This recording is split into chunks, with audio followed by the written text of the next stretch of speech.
Right on!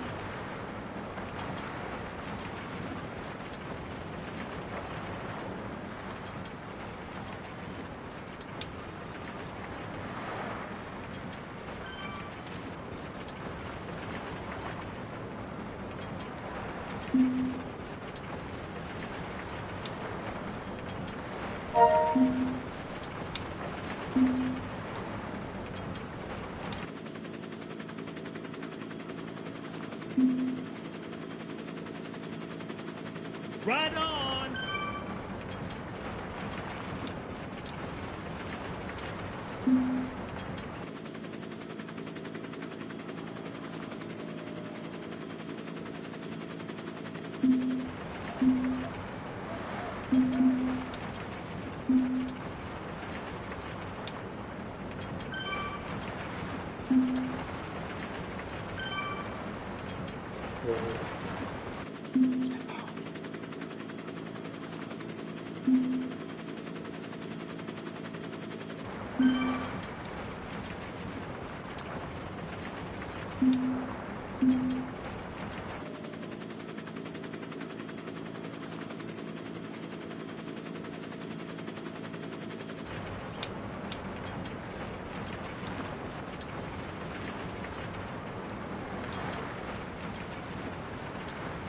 Whatever.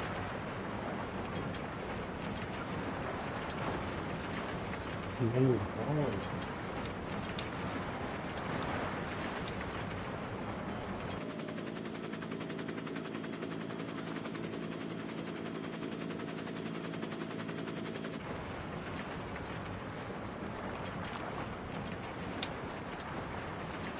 Well, I guess it's not 4 minutes. 4 minutes. We're going to be Right on! Right I feel like if I'm on! not fully on the bike, 10 minutes before event. Ride Yeah, on, ride super on, fine. ride on, ride on, ride on, ride on, ride on, I mean, ride there's on, tons of people that ride live there. on, Yeah, I ride agree on, with ride anybody on, in ride the Northwest on. Territories. Huh.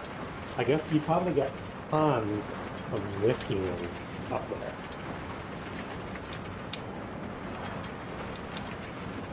Why is that not working?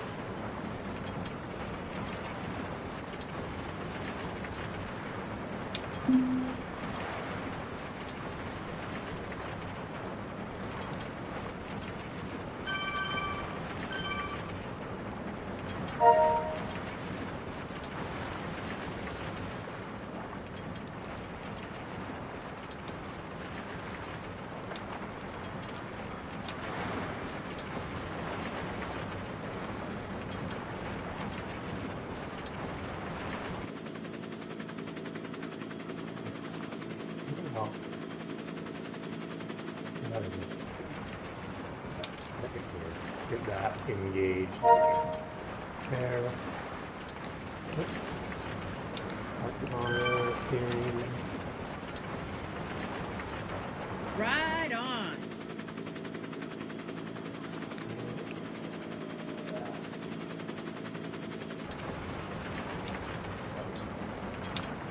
Shoes on. Ride on.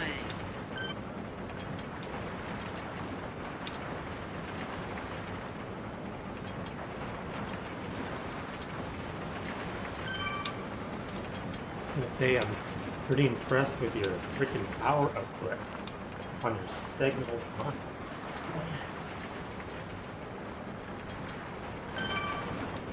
300 for an hour and a half? Oh man,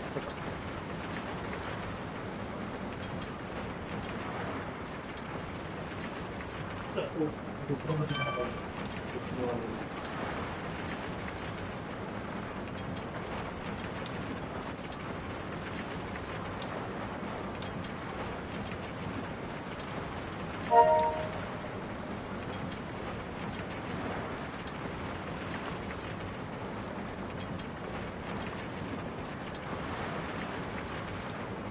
Ride on.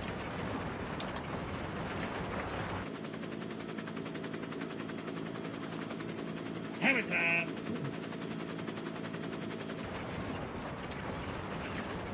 Ride on, ride on, ride on, ride on,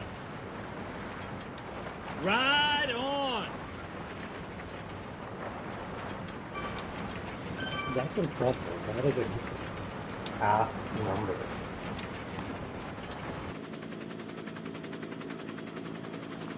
I think if you can hit 300, like 300 for even an hour is massive.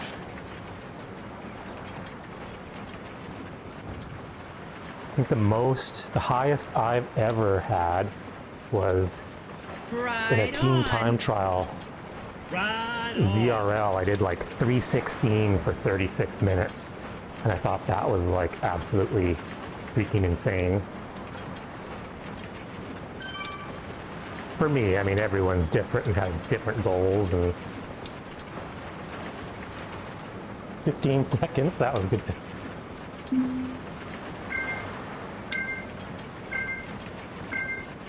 Ride on.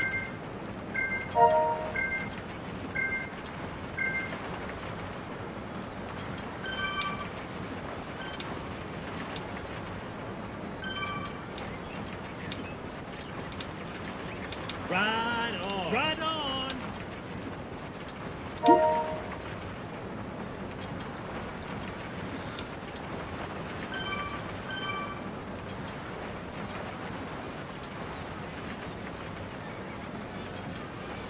Yeah, that's good. You're making huge gains.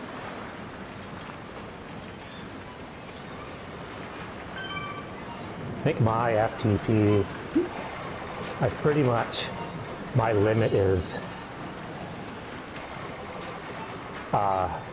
just over 300. Even when I've fully trained, like in race season, typically slightly over 300 is all I got.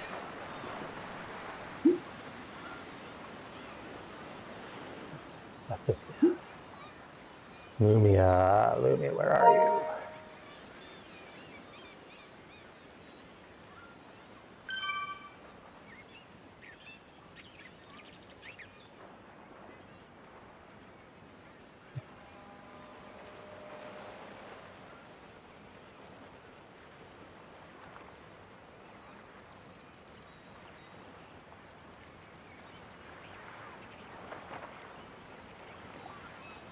I think Zwift and my trainer is fighting. Yeah, unpair. That's what I thought.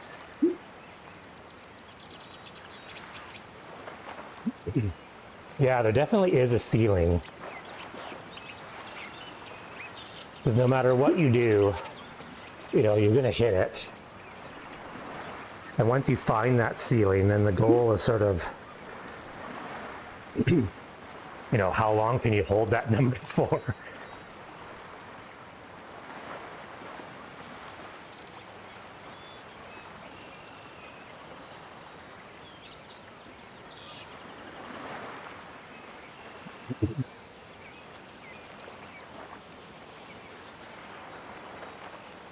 Yeah, it definitely helps.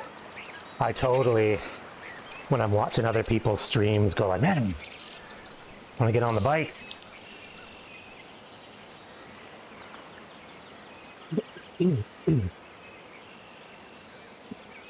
Well, it definitely helps to have sort of a community to like work through things, but I definitely hope you haven't found your ceiling.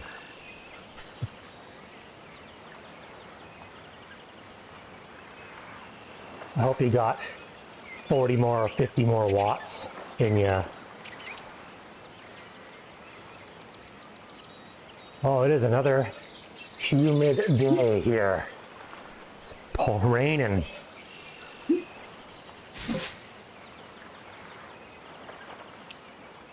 Yeah, well, that's good though. You got the drive to get there. Just, I guess I would say have expectations. Like you have a goal that you're like, I'm gonna hit 400, but you don't hit that, don't be too hard on yourself. Because like you said, there is a ceiling, you know, and I've seen, you know, I've been watching Doc and all these guys, you know, for years now, and you can kind of see when they're at their peak. You know, and if your peak is 340, you're probably not pushing to 400. Like, that's a huge increase. That's like for me, then it becomes like a weight thing. Because that was mine, like my peak, say is like 315, 320. Well, after that, the best thing to do is like lose some kgs.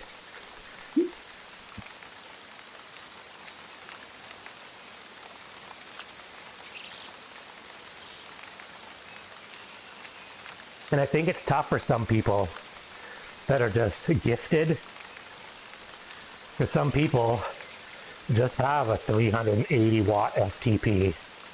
And then they see someone at like 320 and they're like, just train harder.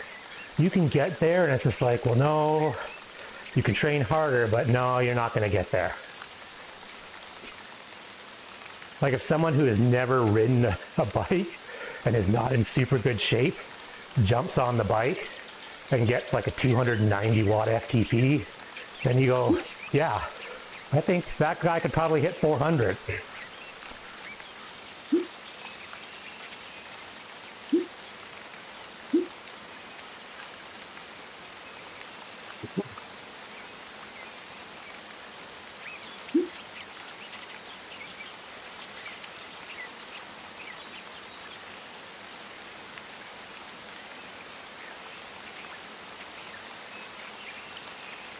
My lights are working, but None of my overlays are working.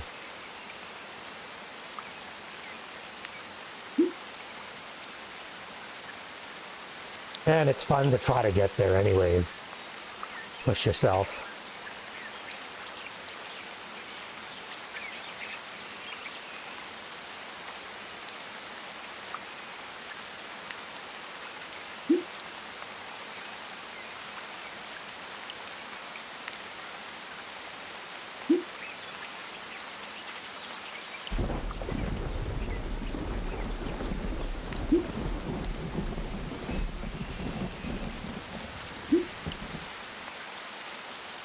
This ride is going to annoy me because none of my overlays work.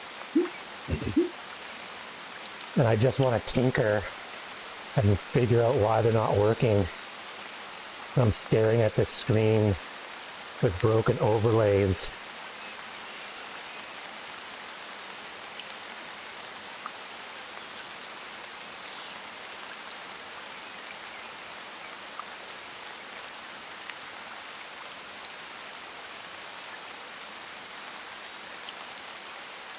Forgot steering wheel on, just cut these corners. Man, it's pouring rain in Zwift. It's pouring rain where I'm at.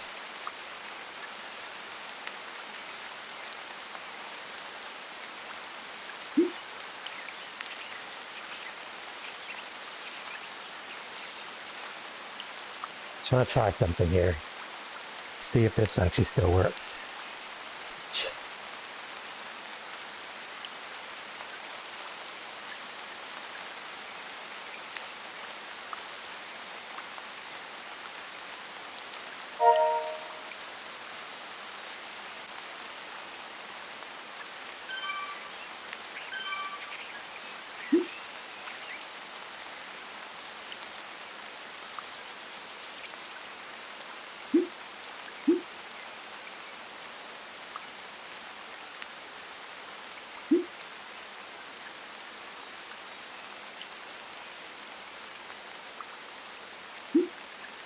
Yeah, I'm on the west coast of BC and shouldn't be getting a ton of rain right now. This is horrible. The weather this year has been unbelievable. Unbelievably bad.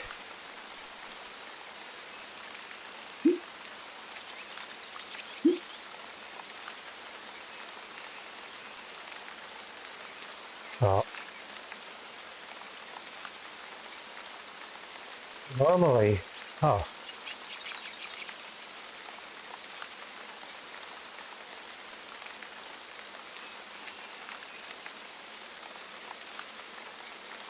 Okay, it does work. It just takes a long time. Managed to get ChatGPT as a bot for my chat working. So you can ask it questions. Yeah, our winter here was, I wouldn't say unusually cold, but it hovered closer to 0 for way longer than it normally does. And like even now, well, even last week, I'd have frost on the windshield in April. Like that's, like I've never had that ever. We usually would get one sneaky little dump of snow in March. It'd just be like, surprise! And you'd get an inch of snow. But to have it consistently wake up and be like frosty is insane. Like I typically am commuting to work by bike in February. And I haven't commuted once yet because it's still like 0 degrees in the morning.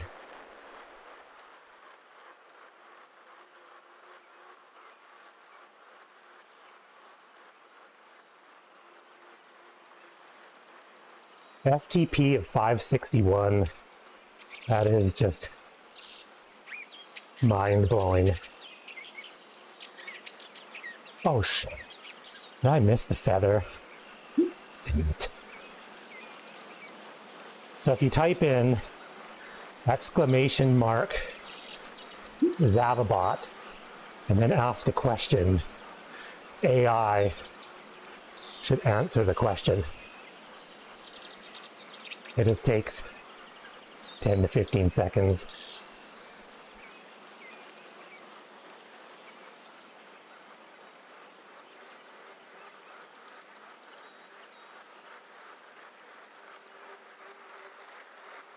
It usually gives a weird answer if you ask it like personal things. It'll say something like, I'm only a computer. I don't know, but you should be able to reach a healthy weight, blah, blah, blah. It'll give you some half answer. It's kind of continually learns.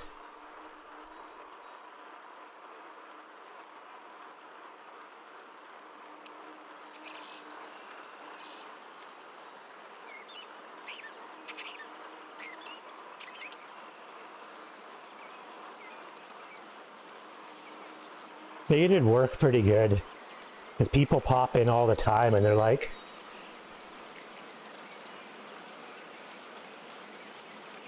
not answering any of your questions now. It's like, no, these questions aren't worth answering.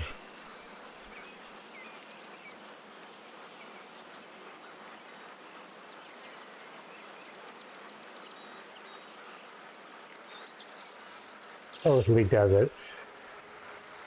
I had just set it up last night, so I haven't really played around with it.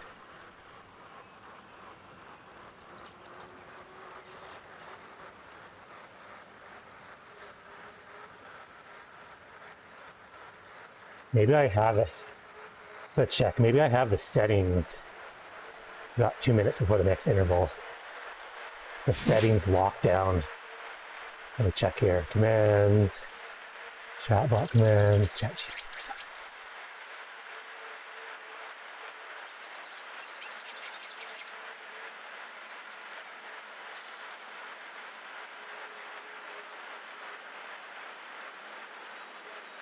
Oh, there it is. It did work.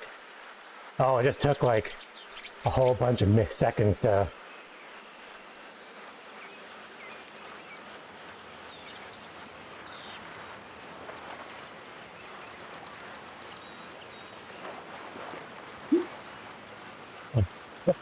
Gave you a novel, that's why.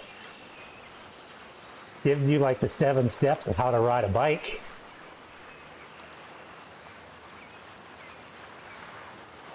That's pretty good. Well, you know, like sometimes, especially when like I haven't raced a lot because I'm still doing this workout plan where I'm not even doing, like I'm doing 1-minute efforts. But it's like I have a bad habit that even in the middle of like an absolute race, I'll be like dying and I'll look at chat and someone asks me a question, I'll be like, and I'll answer it. So I figured with this, someone could be like, what is Zwift?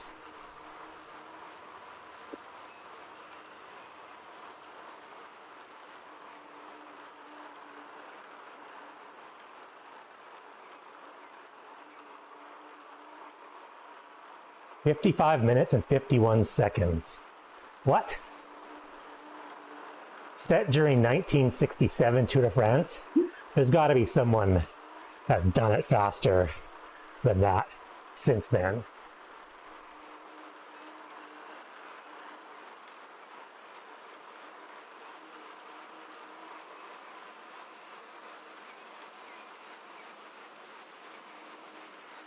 I feel wrong doing this segment of the month course, but not getting segment of the month credit. But I'd rather get extra XP.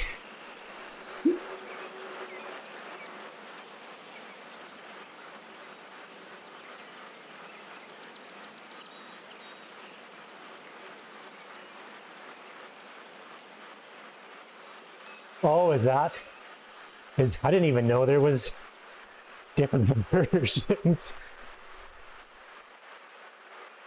So yeah, so I'm doing the mini version then.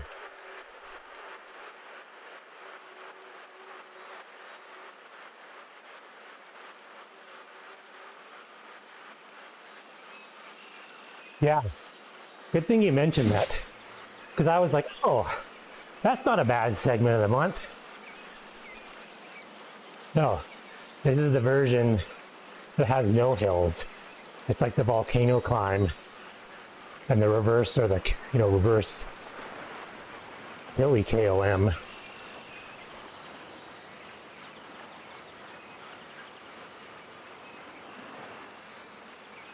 Yeah, I weigh way too much to bother with any sort of hill climbing right now.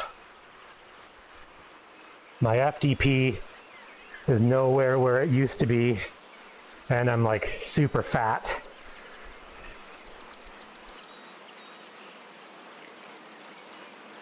Oh.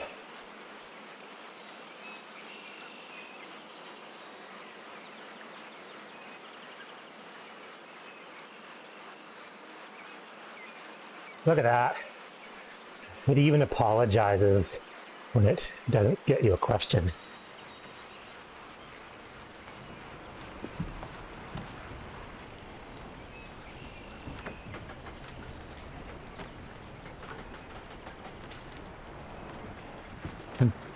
We'll see. This will be a good AI test to see if it like figures out, because apparently the more you use it, the more it understands like where you're coming from. Like if most of my chat's about, Zwift and cycling, it'll start figuring that out, that Zwift actually means Zwift.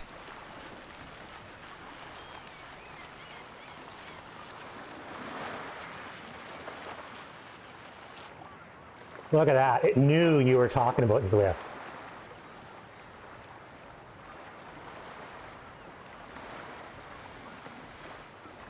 What I need to see if I can get it to not do is say that it's an AI language model. Like, we get it. Because that's a whole, like, 2 sentences. Like, it should just start at, however, as my latest knowledge, the Three Sisters route in Zwift has, and then do that.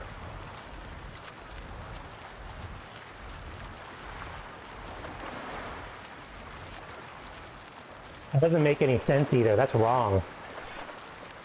It says 361 meters and 11.8 kilometers.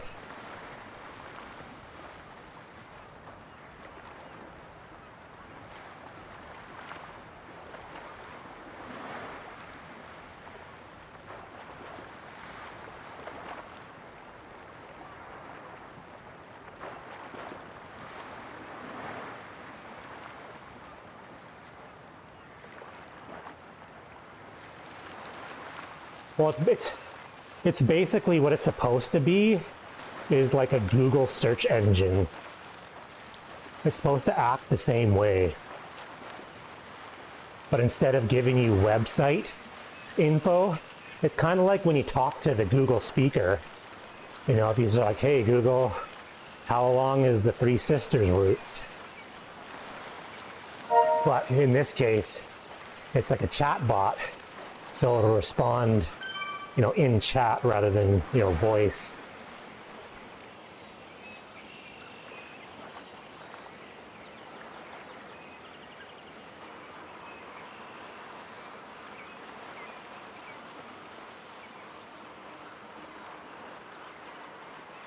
That'd be.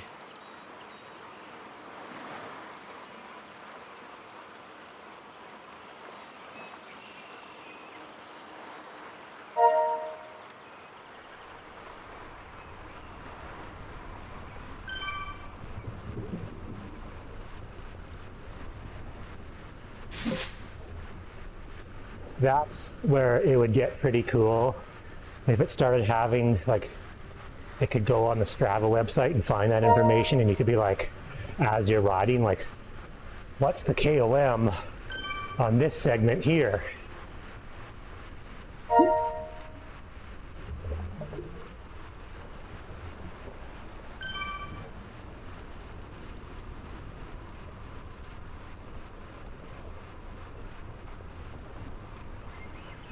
Like after I finish this, I'm gonna go back, because what it does is it, every time you ask it a question, it creates like a chat log, and you can go back and say, yes, this was a good answer.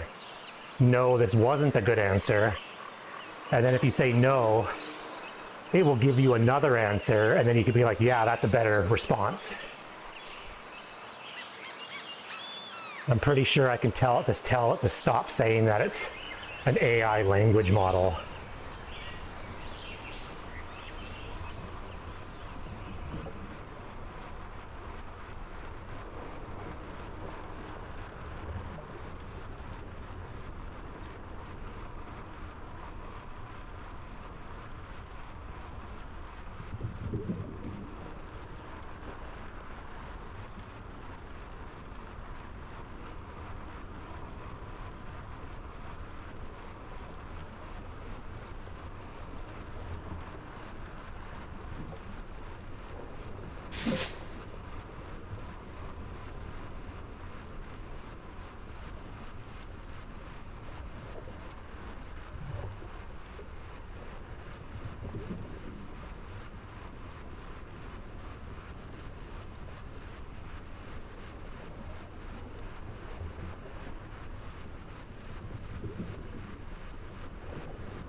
Oh, like, why is this hard?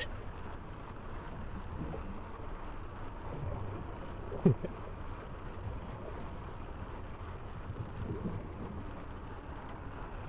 wasn't paying attention and I was doing a hard interval.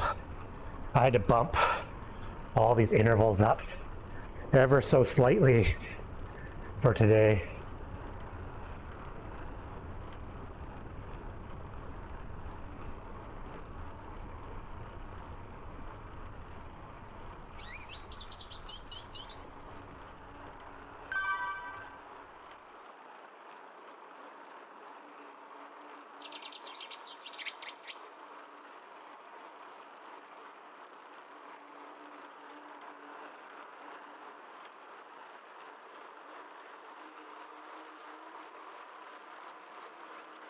I feel like I'm making pretty good time.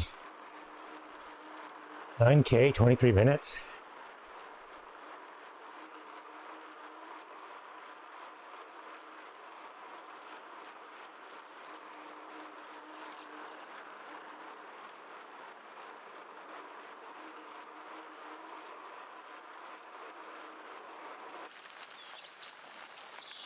Hey, how's it going? I think they did a bad job this year with the route selections though. Dude, it is pouring here. Pouring. Like, there's no routes that are close to an hour. They're 35 minutes, so there's hour and a half.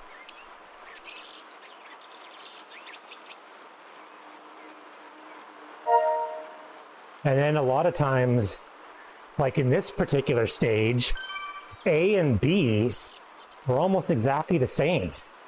Like, maybe 20 more minutes.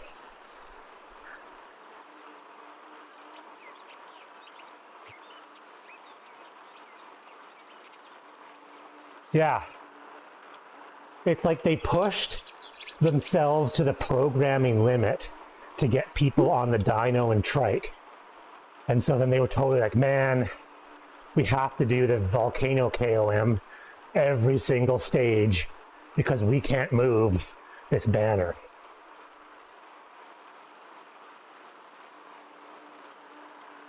To me, I'm not a programmer, but I feel like the banner should just be drag or drop anywhere. Like, the banner is in programming language.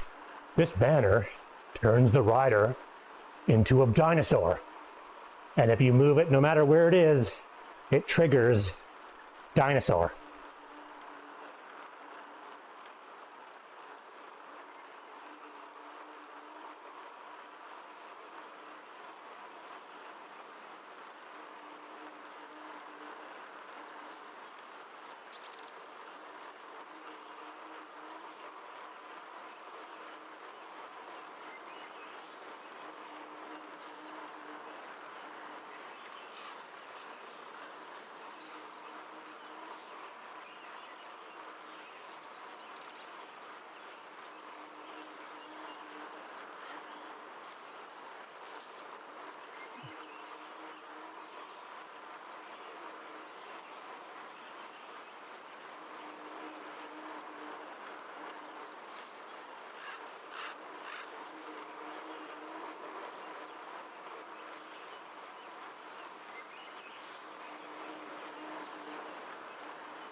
What? How do you not have access to real-time weather?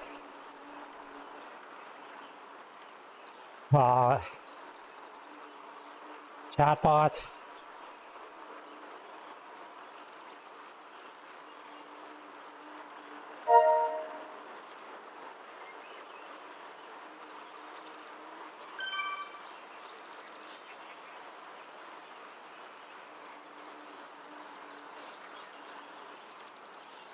Thought that would be a basic thing, and if it could do those kind of responses, I could totally get rid of my like secondary chat bot program. So whenever I fire up the stream, I have one less thing to turn on.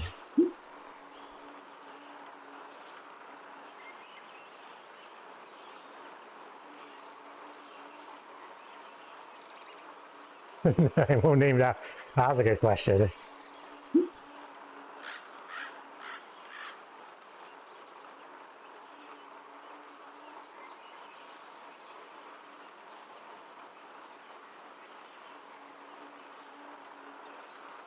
Yeah, it hasn't been windy here, but it's raining pretty hard.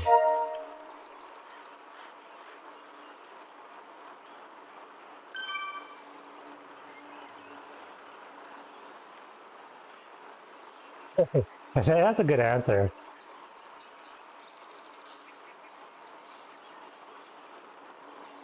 I know the city of Nanaimo was named after the local indigenous tribe that, but you can't spell, yeah, it's decent, it's gonna take over the world. But the spelling of how they pronounce Nanaimo is like impossible to spell because it's like 20 letters long and it's got U's and X's and S's, and so it sounds like Nanaimo. It's like Snanaimo. Oh, it's got W's in it.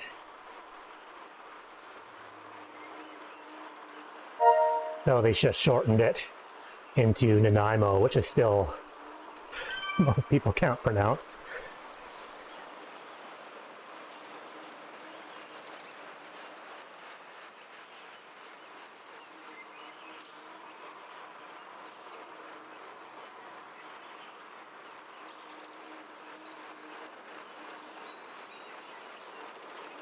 Yeah, it's like spelled like the traditional way is like SNEUXUW.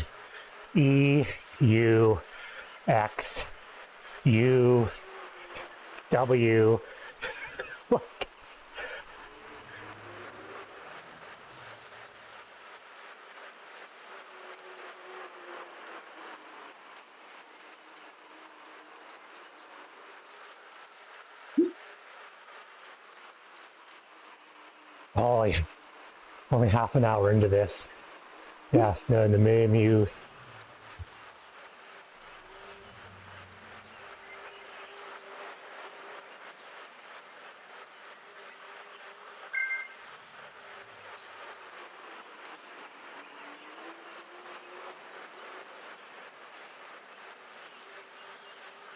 Now I'd have to go get Nanaimo bars today. It's made me hungry. It is the land before time. There's a dinosaur right there.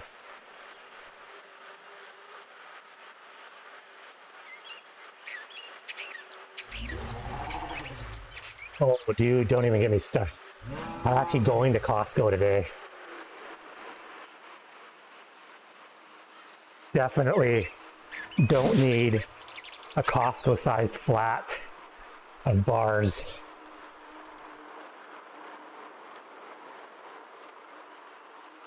I have so many excess calories that I don't need replenished. I bought a cheesecake from Costco.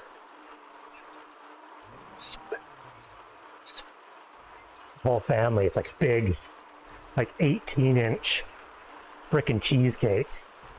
The whole family ate it. Oh, look, there's another dinosaur.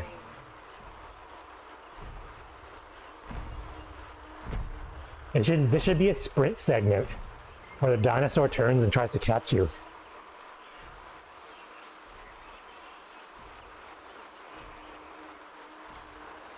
I miss so much scenery because I typically only do this section during races. So it's usually head down, just giving her.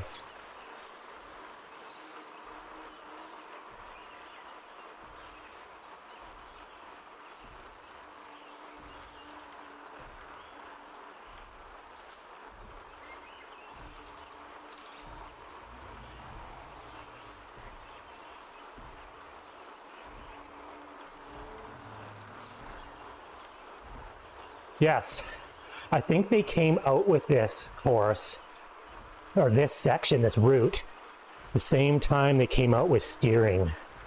And there's that mountain bike section that no one, you know what, I've never ridden the mountain bike section.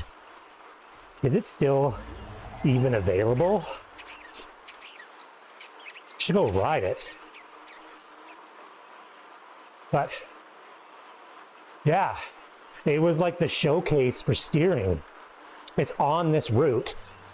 You take a left and there's a crazy twisty like downhill mountain bike section.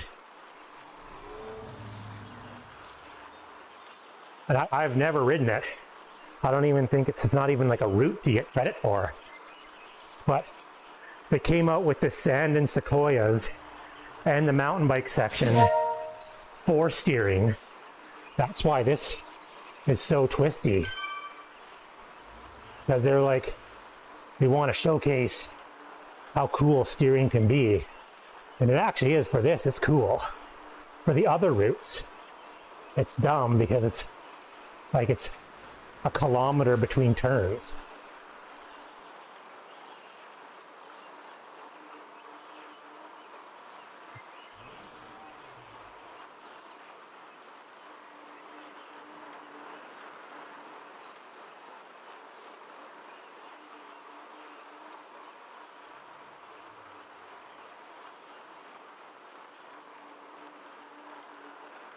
I like this workout with the amount of rest in between each effort, but it wasn't giving me the focus score I needed. So I had to bump all of these hard intervals up by about 5%. And it's noticeable.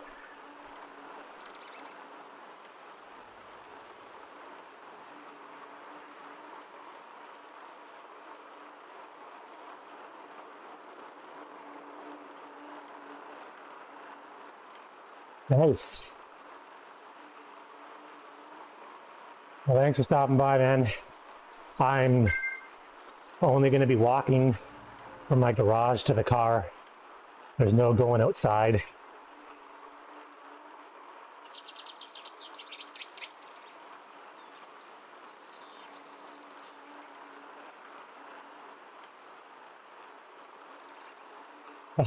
I was going to say, your answer on Discord about Z-Power killed me. I loved it.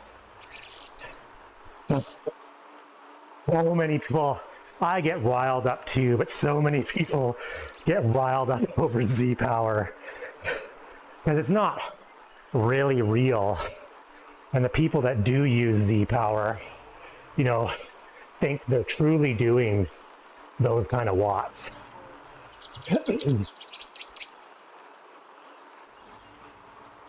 And people, because you put it that, and people answered within seconds. What? Are you kidding? Oh, I knew where you were going, and I loved it because people just jumped on you quick.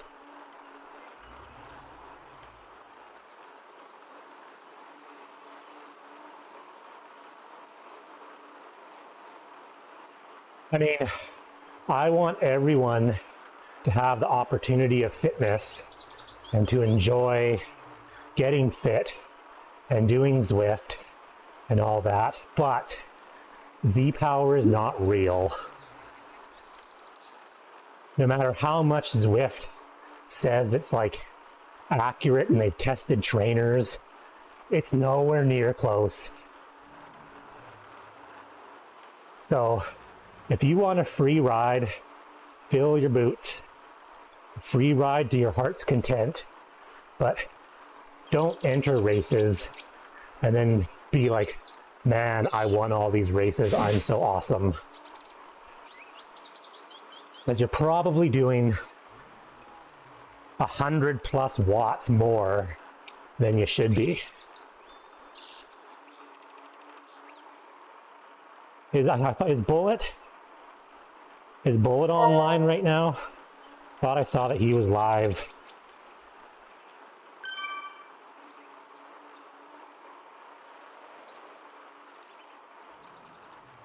Yeah, I mean, it's easy. You can buy a cheap dumb trainer, speed and cadence sensor.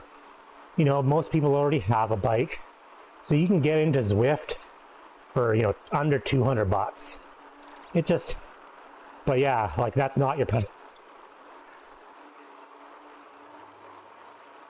If Bullet's online, if he's streaming, go into his stream and tell him that Big Ben's coming for him. They better hurry up.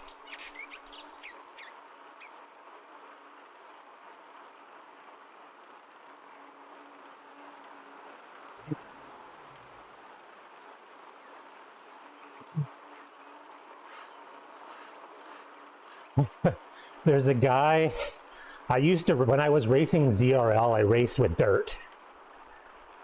Actually, it's still on there. I haven't raced in a year, so. But Big Ben, big guy, he's huge. He has Z power. And apparently he's been a member of dirt since the beginning of time. And he does races. And he kind of has a bad attitude. He does team time trials. Yes, that guy. Yeah, and Bullet was streaming and he was racing with them. Because the dude, if you look on his Zwift power, he's listed as A+. And every one of his metrics is like 5.0 across the board. But he doesn't get that, or he maybe doesn't understand the concept of Z power. Because Bullet was in a TT with him. Like Bullet was on his team. And in Discord, he was like, had a bad attitude. Because everyone else was tired. And he's pulling 5.0. And he was like, you guys gotta pull your weight. Blah, blah, blah. Blah. Like he just had a bad attitude. And apparently tons of people have complained about him. But Dirt's like, oh, he's a great member of Dirt. He's been around forever. Yeah, and I don't know if it ever got clipped. It should have gotten clipped. Because it was like funny. Because he was just like, no, I shouldn't be the one to do all the work here. And I don't even think if he's drafting, even if he gets like any benefit because he's Z power, like he's still gonna do 5 watts per kg. So that's That's the story of that guy. It's just funny. But this was like years ago, and it's still, like, he still races. Like, if you go on Zwift Power, he's still there. Like, he did a couple races this year already. But he only seems to do TTTs. But the problem with Z-Power, like we're talking about, is he thinks he could do those watts. So if he actually got a real trainer, he could probably do like 270.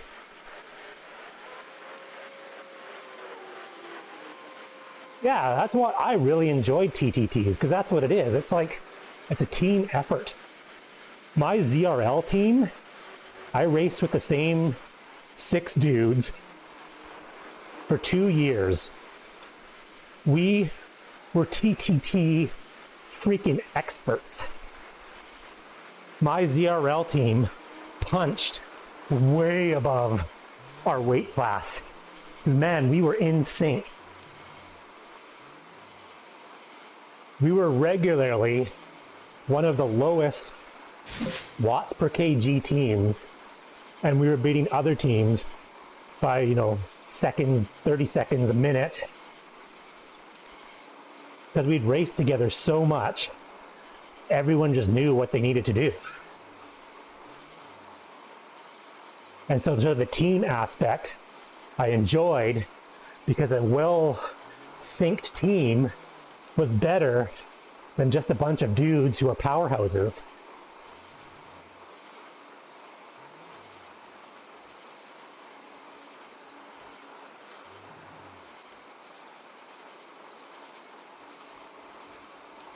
Who's the bear?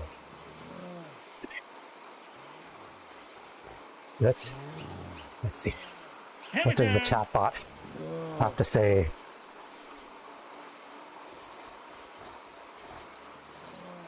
See here. I have a lot.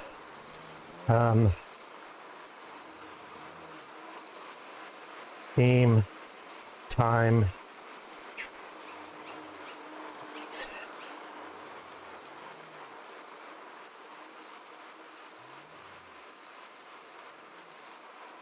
Yes, having a DS, man, makes a huge difference.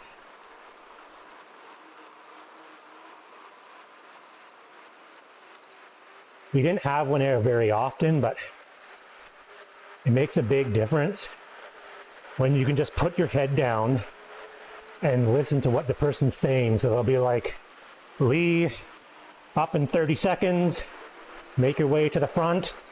Okay, Lee pulling in 5, 4, 3, 2, 1. And it'd be like, Lee on for 1 minute. You know, Jamie, you're up next. Like, it's just, you just go.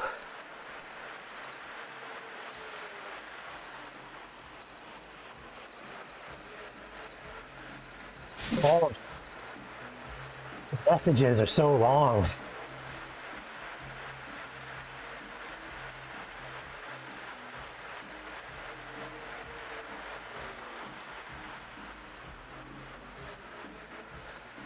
I'm pretty happy with the chatbot.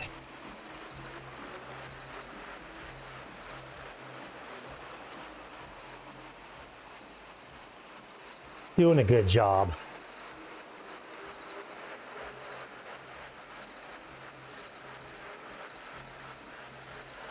Yeah, team effort. It's team effort. You know, like, there'd be times in our team time trial, one of the guys is spent. And so then you, because you have to cross the line with 4, is you'd protect them and say, stay in the group, stay in 3rd position, but don't pull. And just rest.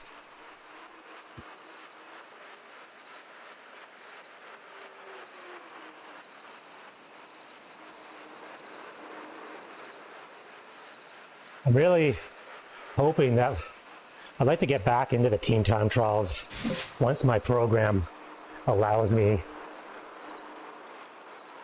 to do harder efforts. But I'm sure with the latest pack dynamics, team time trials should be a bit more dynamic.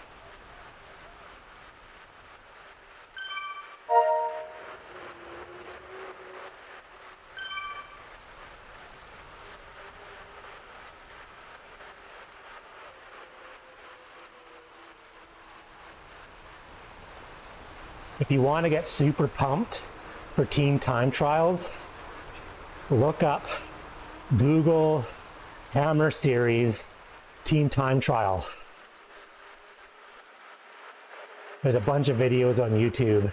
It is freaking amazing. I get so pumped watching them. The Hammer Series, they need to bring that back. Where did it go? It was the best, funnest thing to watch as far as cycling goes. Yeah, like the Hammer Series was totally team-based. So they had a bunch of different races, thrits, hill climbs, you know, and it was team points. And the final event was what they called a team time trial chase race. And they start with the slowest teams, and the last two teams to go, I think there was a minute gap between them. But basically, whatever team won the team time trial basically took the whole series. And these dudes, team time trial, are going like 70k an hour on the aero bars, flying. And I think it was Ineos caught the team ahead of them. And right before the finish line, there was like a 180-degree hairpin. And they caught the team. Both teams took the turn together, and then they both just started freaking sprinting to get set up. Oh, it's awesome. So awesome.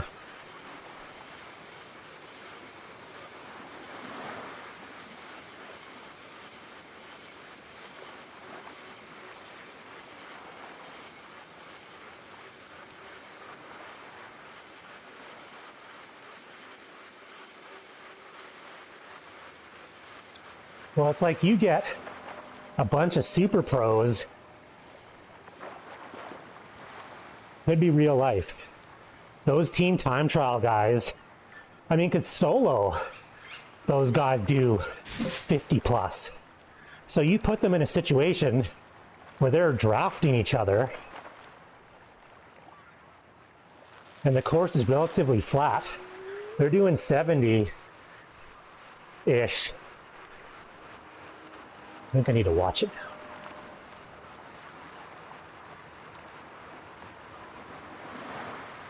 Only halfway through this workout. What? The time on screen does not match my workout time. Weird. You hear hammer.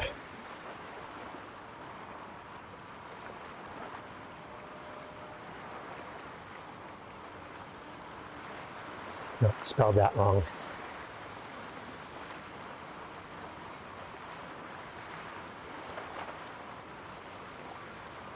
Oh my gosh, writing and typing. I'm so bad. Hammer Series, there it is. Videos. Oh, Hammer Series TTT is what you need to look up. TT.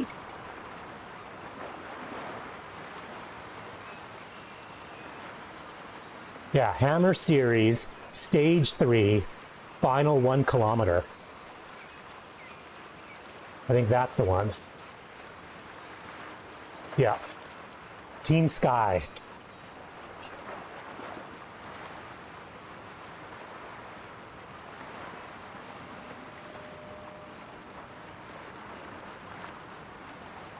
Oh, they're catching up.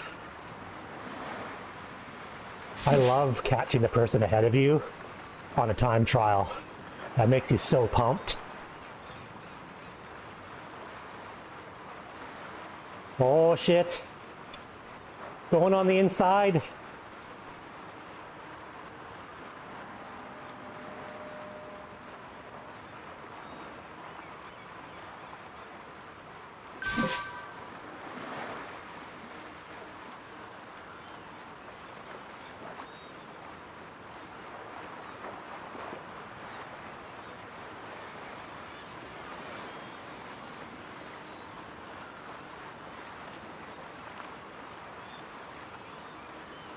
It's like a freaking bunch sprint.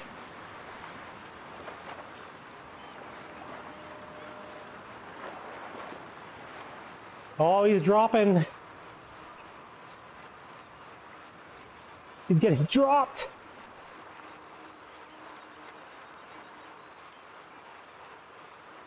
Those three Sunweb guys just need to pass Team Sky Guy. Oh man.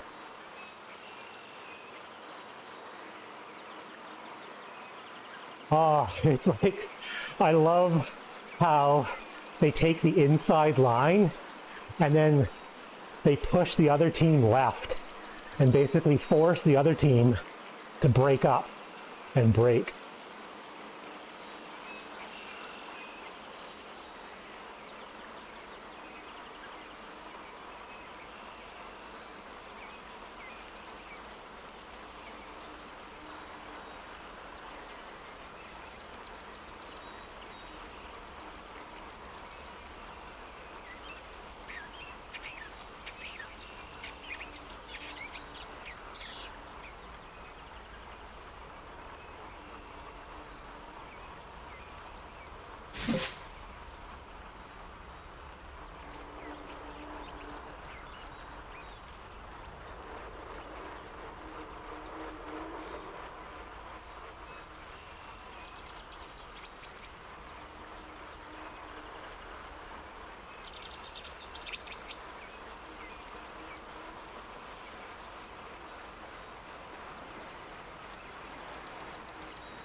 You know, when you're doing your own team time trial, I mean, you know how you feel when you're getting dropped off your team. And I can only imagine, as all those guys are pros, like the dude can't pedal anymore. He's getting dropped. And I'm sure the guy at the front taking his turn, I'm sure the poles are like 600 watts.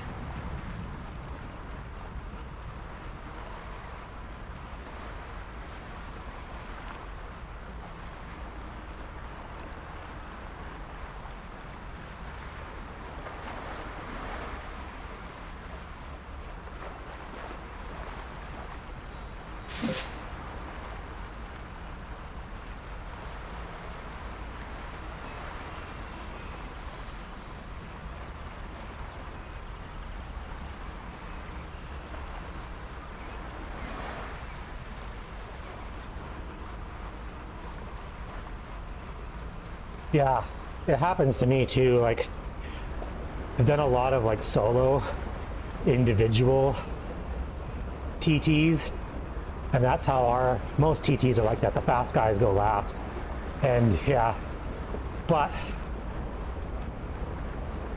it's different to be passed by someone who you know is dramatically faster than you.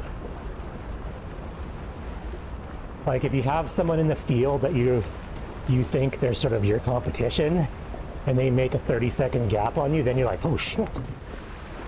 how'd that dude make up 30 seconds? But if you have a guy that's regularly beating you by minutes, it's inevitable that he's going to.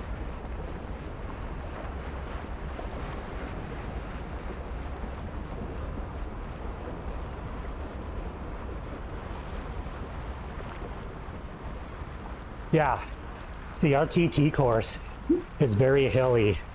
So there's 2 hills that I know I'm gonna get caught. But the back third of the course is basically flat, slightly downhill. And I usually make up minutes on people, so I don't get too worked up for being passed on the hill.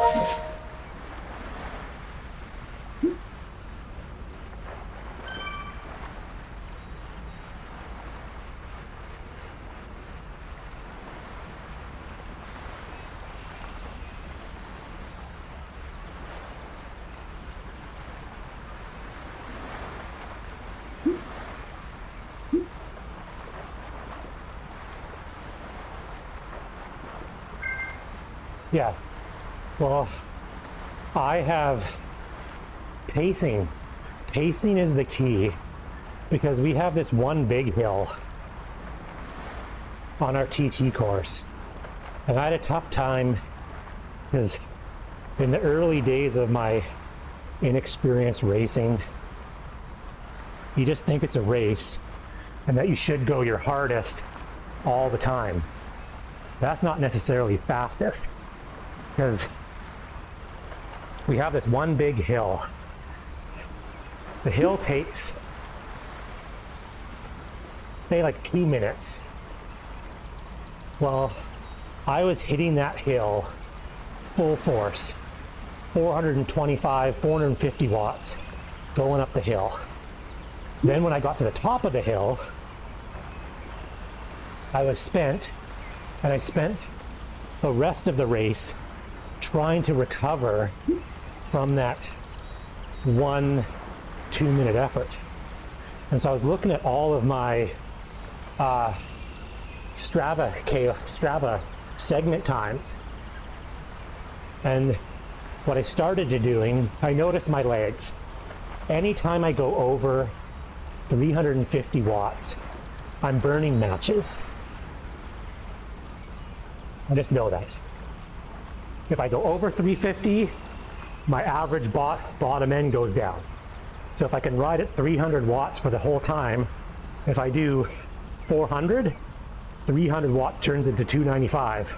If I go over 350 again, now it's 290, then 285, and it just keeps lowering. And so I was looking at my overall course, and if I went up that hill at 425 watts, and I went up that same hill at 350, I was only about 10 seconds slower between 420 and 350. But when I crested the hill and had only gone 350, the rest of the course, because the hill happens in the first third, I was able to push 10 to 15 more watts the rest of the course. And so, despite being 10 seconds slower up the hill, I was a minute faster for the whole thing. And I really struggle with holding back. It's hard.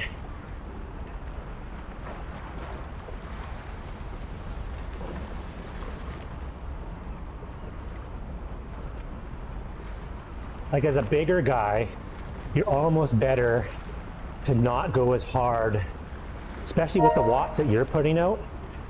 Just suck it up on the hill, go at a pace that's not going to blow you up, and then crush it on the flats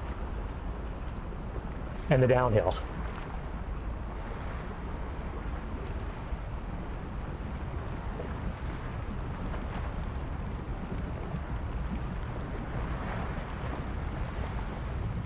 Oh, into the final hour.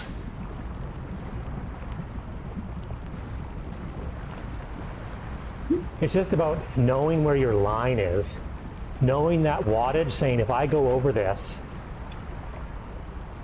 the problem in Zwift is there's not really a lot of like super awesome flat sections.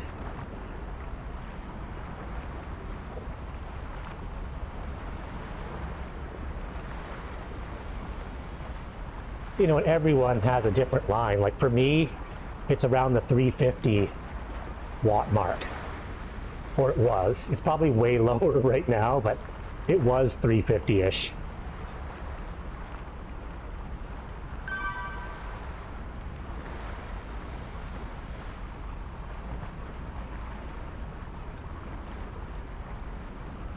So on the hills, I try to stay under, you know, ride up the hill at 340. This is for short hills though. The Three Sisters route, that's a whole other thing because those hills are long. We're talking half an hour hills. On my TT course, the hills were 2 minutes.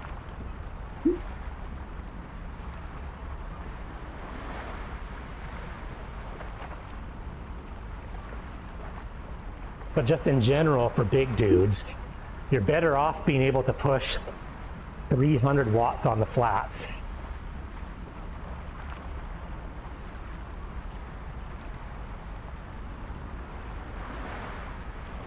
Yeah, it's kind of interesting because like it just shows you like weight plays such an important role in cycling, which is difficult because, you know, at my peak, I see some of these smaller guys or these guys who are like racing in the A's, and I'm like, man, I'm putting out the same power, if not more than these dudes are, and I'm here in the C's, but I weigh 90 pounds more than these guys.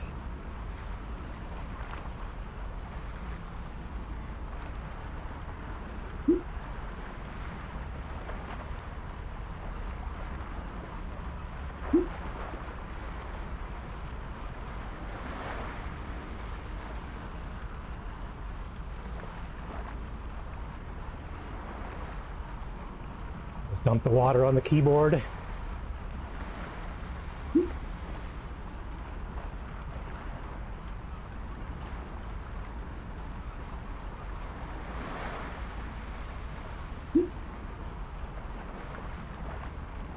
I'm hoping with Pack Dynamics 4, it skews things a bit better. It's more realistic.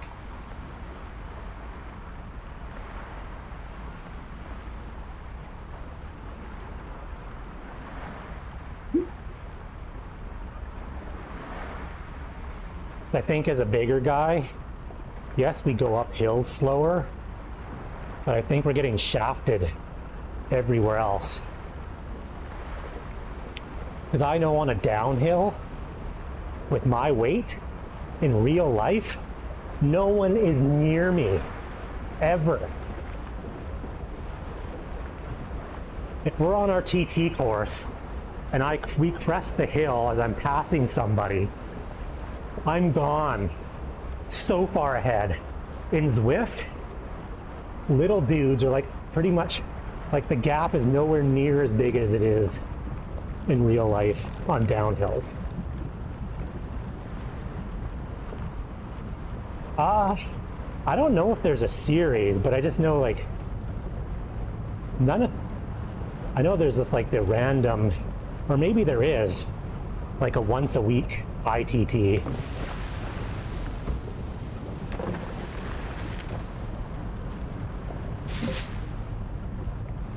Like I don't know if it's an overall series for points, but I know there is weekly TT races.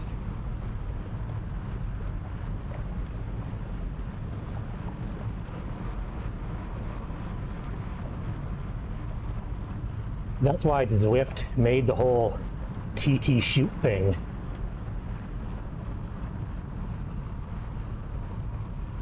Yeah, well, I heard Zwift was going to clean up some of the smaller races because there's too many on the calendar.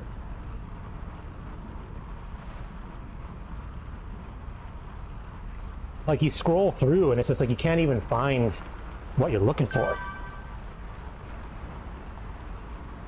There's a race starting every 5 minutes.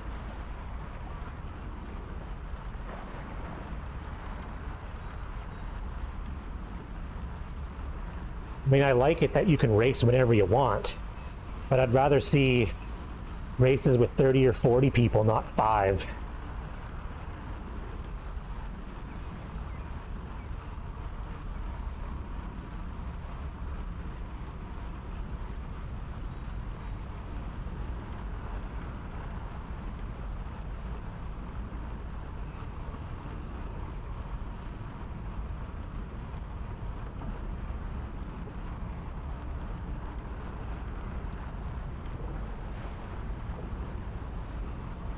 Yeah, I know as a lower level racer, it's nice when you can get a big field.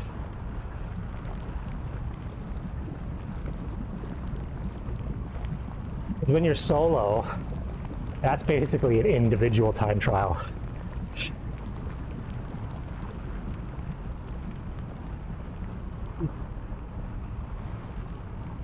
I like working through the groups.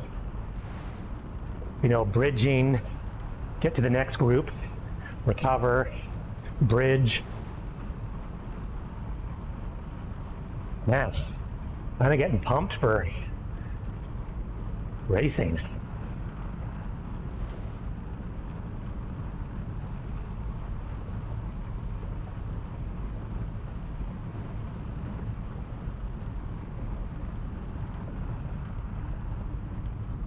I'm hoping with PD4, it brings more tactics. Because most Zwift races are very tacticless. It's just hammer as hard as you can for as long as you can. That's entirely unrealistic.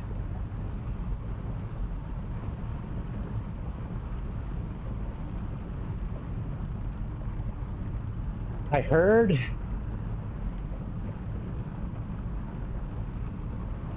yeah.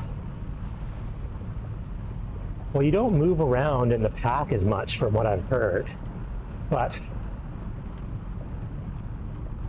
it benefits breakaways because they were talking that on the downhill, if you're in a group, you won't super tuck.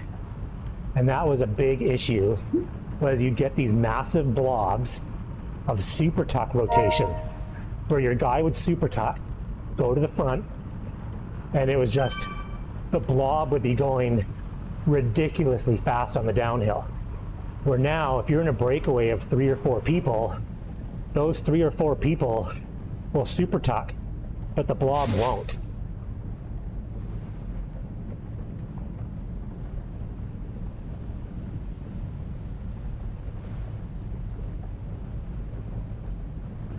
And that's the problem with the Zwift racing is everyone knew that the blob rules all.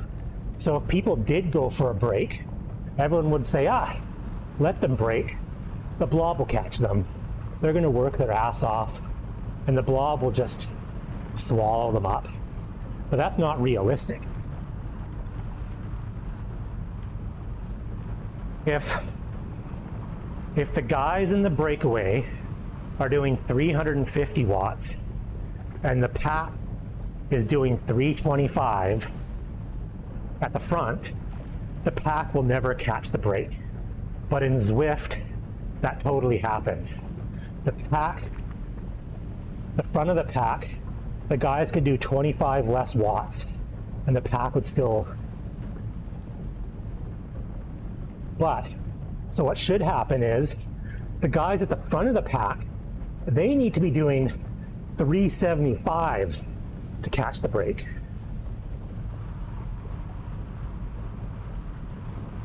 Yeah, there's no way. What was happening in Zwift is guys were doing 300 watts and pulling to the front of the pack. And when you got that churning effect in Zwift pack dynamics, it artificially increased the blob speed even though people weren't doing the watts.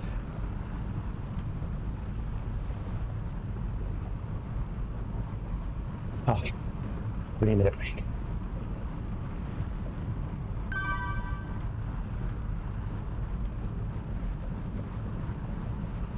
They just started to get really high in those intervals.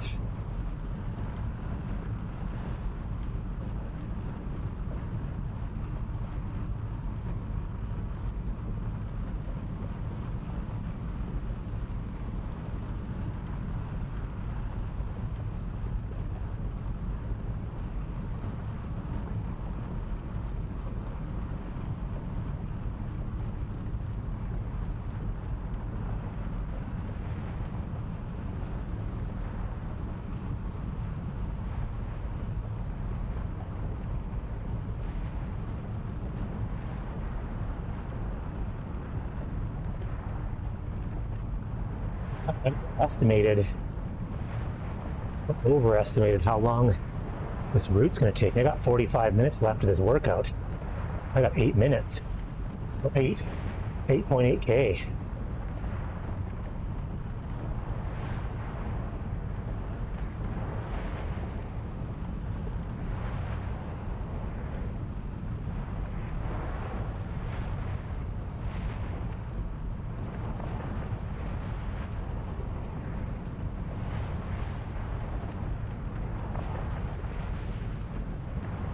Well, I've been really bad at judging how long it's going to take me. I looked at the distance and was like, yeah, that's probably 2 hours.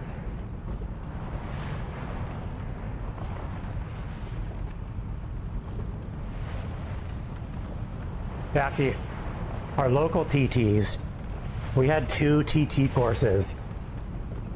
We had a hilly one, and then we had this flatter one. And it was funny because there was me and this lady, Lori. Her and I were like neck and neck, the same pace. On the hilly TT course, I had beat her by like 10 seconds, and on the flat course, I beat her by a minute and a half.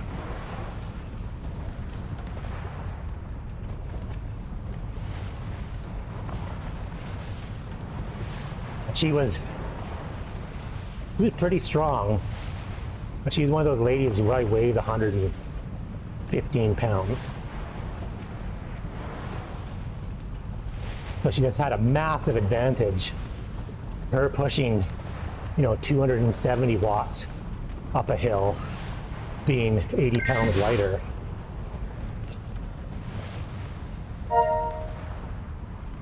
Then on the flat course, with the just raw watts, it's all interesting to I love numbers. I usually pour over all my rides after the fact, every race I did.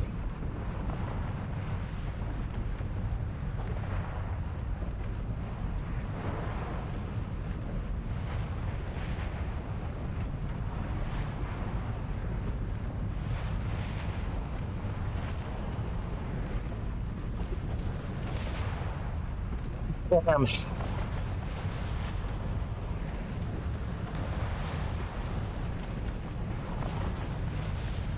42 minutes.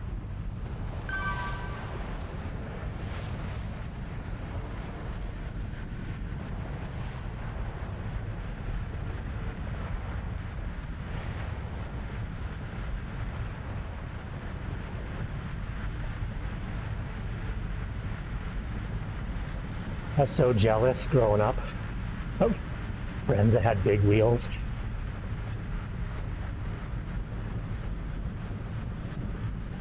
Then when you actually ride one, you realize you're not actually going anywhere with it. You're just riding around in circles on your driveway. It's not meant for distance.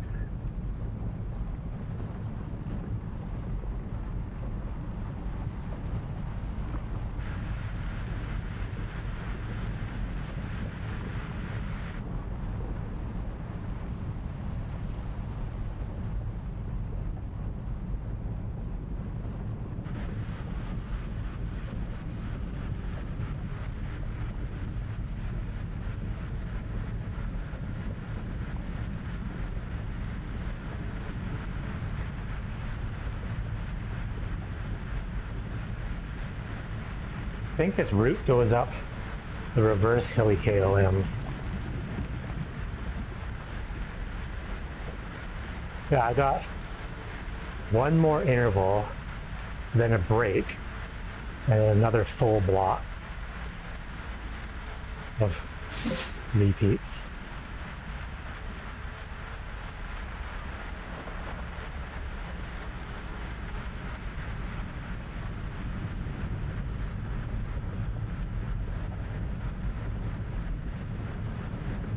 Feathers. They should be giving you anvils on the downhill.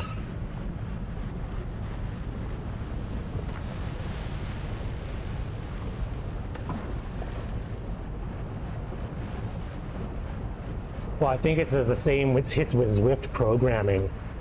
It's the whole, it gave you a feather on the way up. They can't program it to make it any difference on the way down. Like it should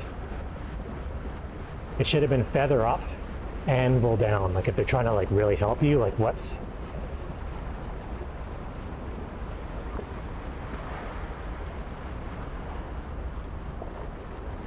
just a Zwiftism. Zwift's poor software.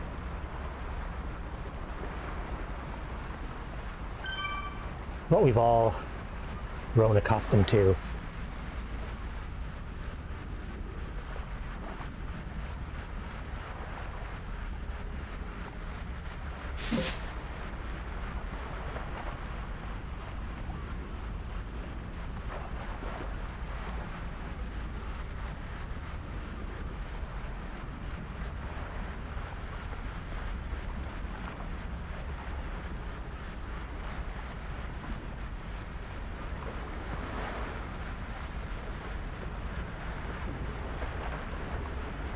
It was almost like a TT workout or a team time trial workout. It's 3 minutes of easier, followed by a 1 minute pull. Now these are not really pulling watts, but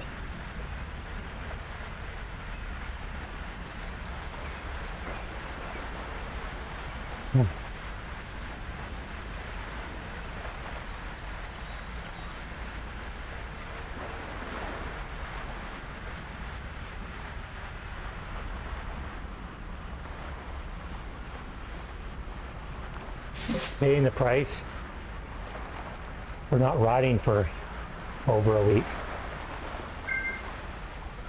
Trying to fit my week's worth of riding.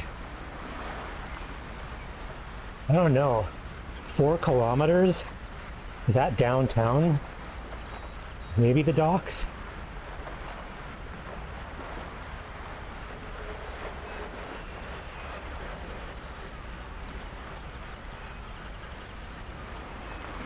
Trying to cram 1 week into Friday, Saturday, Sunday. Maybe wasn't such a great idea. I don't know how well I'm gonna feel tomorrow. But I ride Friday, Saturday, Sunday. And I'll take Monday, Tuesday off and ride again on Wednesday. Give myself 2 days.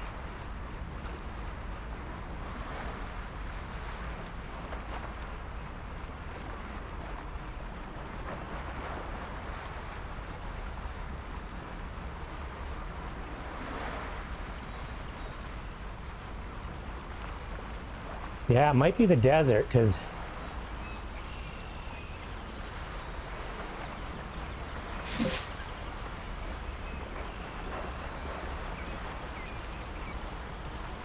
week. Oh, yeah, we're going back up in the volcano. Yeah, 2 to 3 weeks. That's a little long. You'd be surprised. It's not as bad as you think. 1 week off, actually you make gains if you take a week off. If you've been riding hard, 1 week, you'll come back stronger.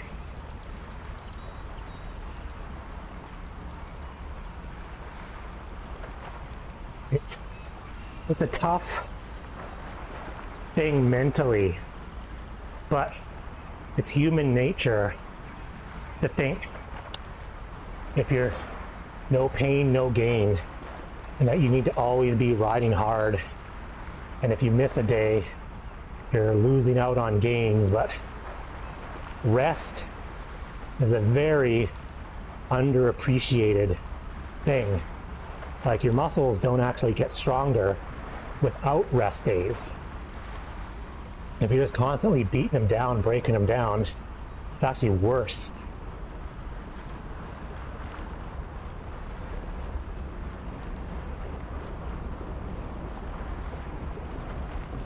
I used to be always scared. Our family goes away for a week, camping trips throughout the summer. And I used to always be super nervous. I'd go away for a week and I'd think, oh God, I'm gonna go to the time trial and it's just gonna suck. Every time trial that I went in after a week of camping, I PR'd that distance. Every single one.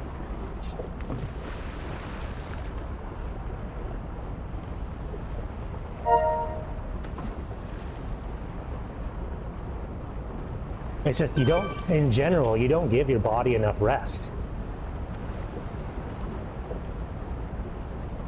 What I try to do is I go 5 weeks on, 1 week off, 5 weeks on, 1 week off. I mean, my weeks right now are not extremely difficult because I'm still doing like build.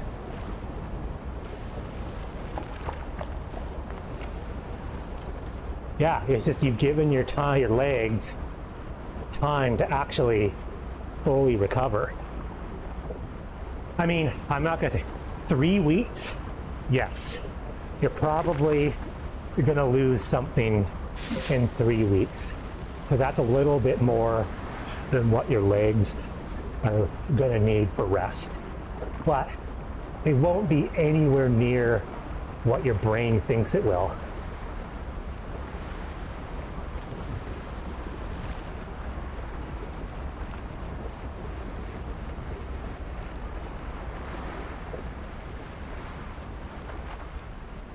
Well, and then you think if you're going in September, you have all that time to make gains.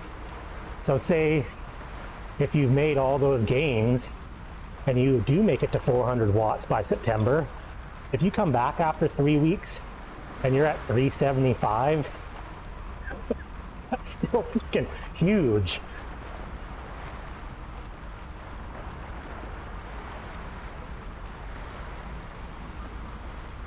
I think this ends downtown as we're heading towards that bridge. We're going right.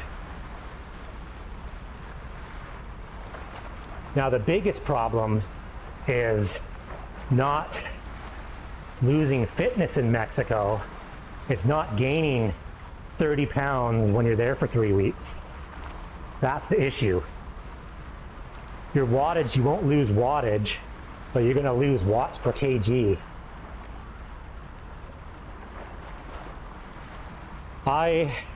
Our family usually goes to Mexico 1 week every year. And I have buddies that are like in the gym for an hour, 2 hours every morning, but I go to Mexico to do nothing. I want to drink beer, eat, and just sit and relax and not think.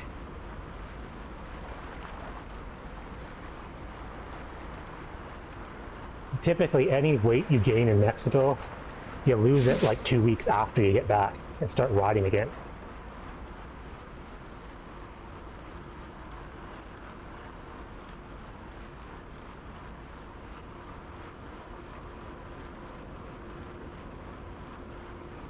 If my bathing suit isn't tighter on the last day than it was on the first day in Mexico, then I did something wrong.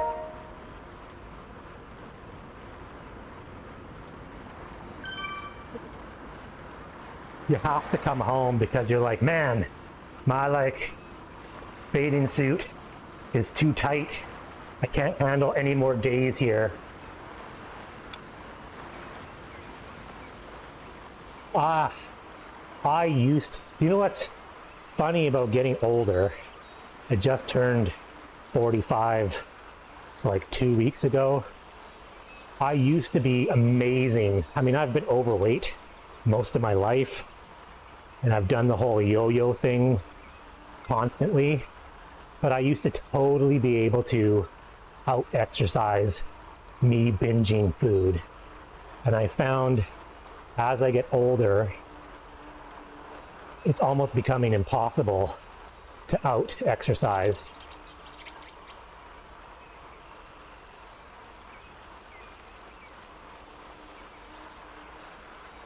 You know, I'd start the ZRL season, 10, 15 pounds heavier. And by the end of the season, I would have lost, 20 pounds. The last couple ZRL seasons I did, I just maintained my weight through the entire series, 6 weeks, 8 weeks.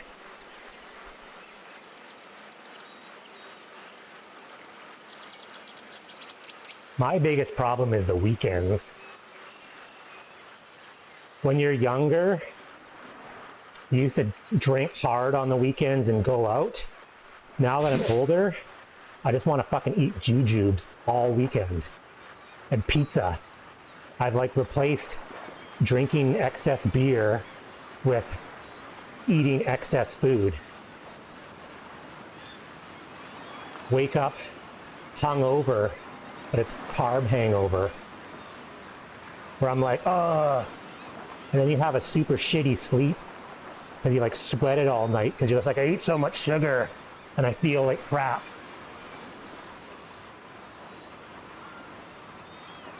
Oh. For me, it's like, there it is. For me, it's like a boredom thing, and I keep myself awake. I should just go to bed. But I'll be sitting in front of my computer going, man, I'm tired. And instead of just going to bed, I'll eat a bunch of food to keep me awake. Because I feel like I'm wasting my weekend if I don't stay up till midnight. But then all I do is eat.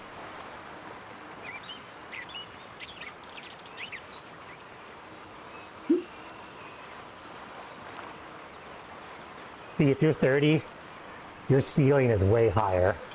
Way higher. I think you probably totally could get high 300s. I wasted my damn 30s by not training hard.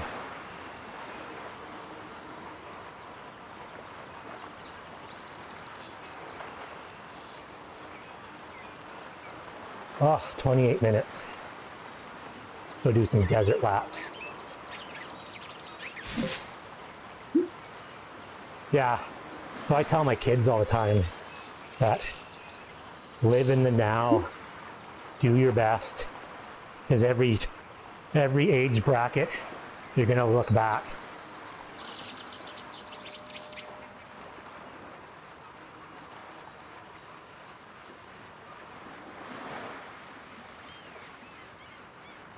I've always ridden my bike. I've always been a cyclist, but I didn't actually try and train and do racing until I was in my late 30s.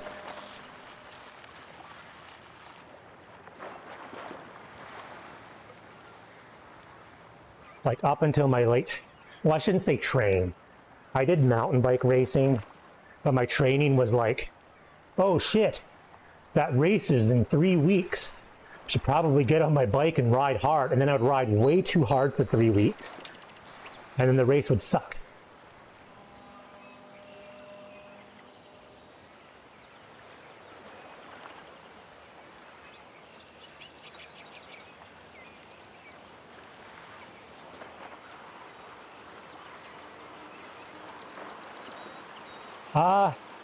Our local club does crits and TTs. I really enjoy time trials because it's just you. And you can really see, you know, if you're making gains, because you against the clock. Crits are very tactical. And we don't get enough people to the crits. So we have one division. And so I race against guys who are A plus in Zwift. So the crits for me is just see how long I can hold on before I get dropped. Yeah, I've never had an issue, but there's been a crash at least once a season where I'm too old for that. I love the effort level, but I don't want to go down. We've had a few where it was like a guy broke his leg, you know, punctured lung, broken collarbone.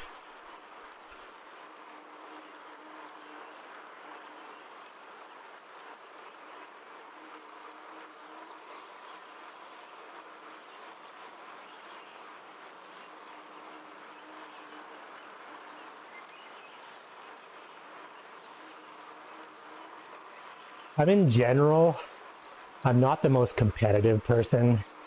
So like,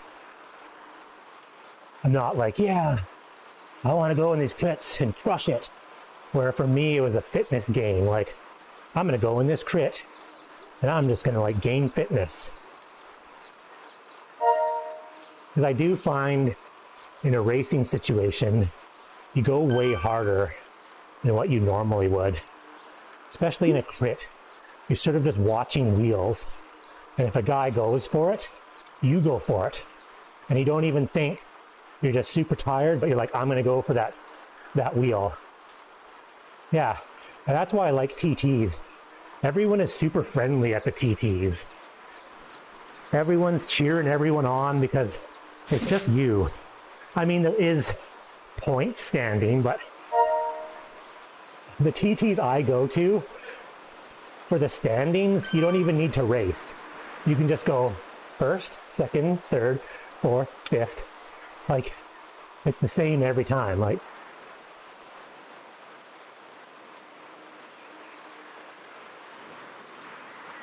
and with the TTs, no, I raced for years on just the drops.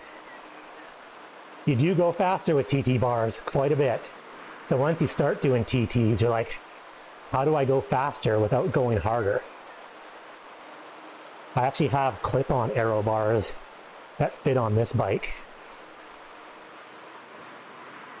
So I can just clip them on.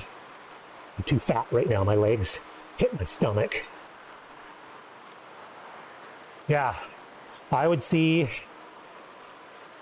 I did 2 years of TTs without aero bars, where I tried to do the whole, like, well, you'd see a 1.5 to 2 kilometer an hour average speed increase just with clip-ons, which for like the same wattage, 1.5 to 2K is crazy fast.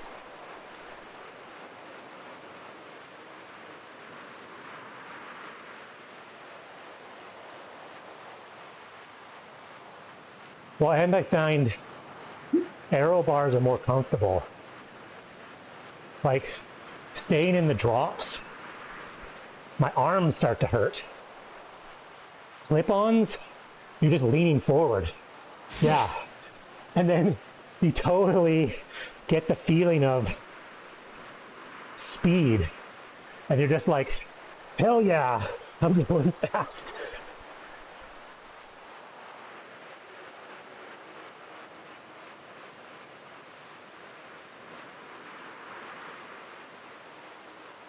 You learn, I learned more about myself doing time trials than any other form of racing. You learn so much about pacing, about, because you're not worried about tactics. You're not worried about other people. So you can really focus on how your body's feeling. You know, can I hold this wattage? Yeah.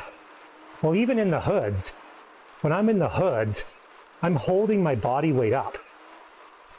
After 4 hours of this, my shoulders are hurting. TT position, there's no weight. I could sit, I'm fixing, other than my legs hitting my belly, I could sit in this position for hours.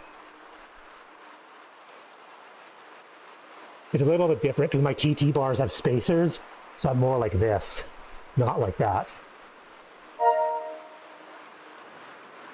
Also, your seat position needs to be adjusted. I actually recently just bought this thing. It's called the Fred bar. It's made for bike packing, but it goes on your stem, and it allows you to put TT bars in a more appropriate position for your saddle. I think I was actually just going to put my Garmin and lights on it though.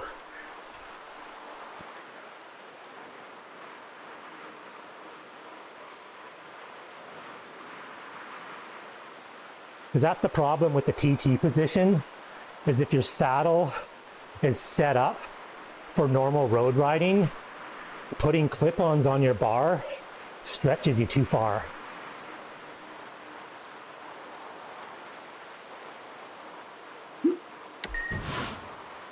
Yeah, actually these are, I know you can't see them.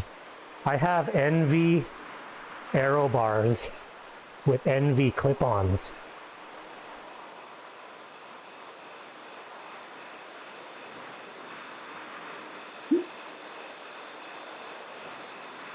Actually, the flat bars are nice. I much prefer the aero bars for holding on to when you're hill climbing. The problem is, so yeah, if you have your bike set up for normal road riding, the TT position stretches you. So if you're in the TT position, you should actually move your saddle forward and raise it. But if you're only doing one TT a week, it's pointless to be changing stuff. I never, ever, ever touch my saddle position. But with this Fred bar thing, it actually puts the TT bars back an inch. Instead of being like too stretched out, I'm like this, and I can maintain a 90 elbow. Oh yeah. You totally could. You can TT on anything until it becomes an addiction, and then you want to go faster. But as a fat dude, you may as well just get lighter. I have a lot of wind that has to go around this body.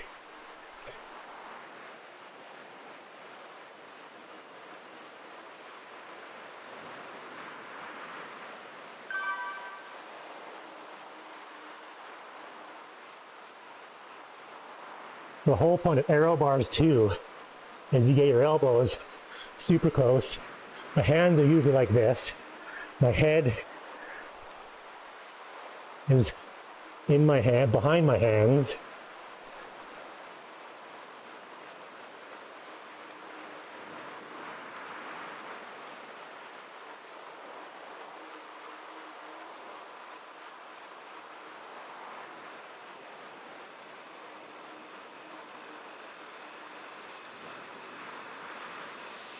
Oh, 17 minutes. Totally. We had an ex-pro used to come.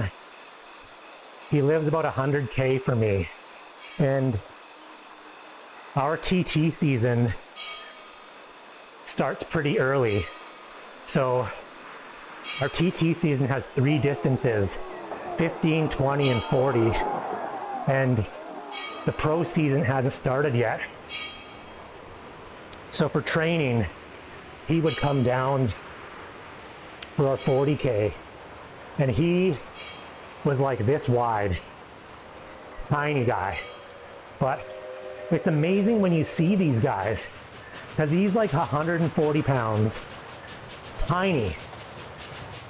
But the watts the dude puts out is insane.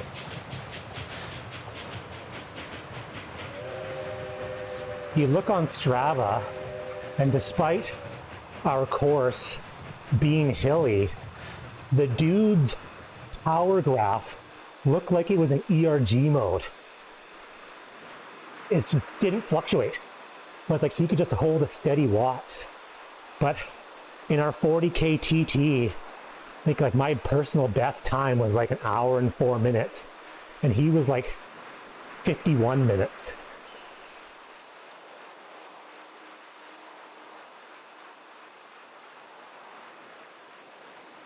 Well, it's like you watch Phil Guyman, his YouTube videos of him doing KOM attempts.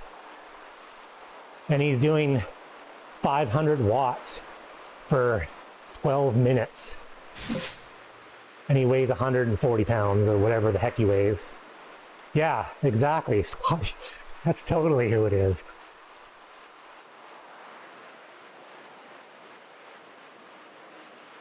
Like Peter Moog from OMG. He's local here. His FTP is probably close to the same as mine, but he's 130 pounds.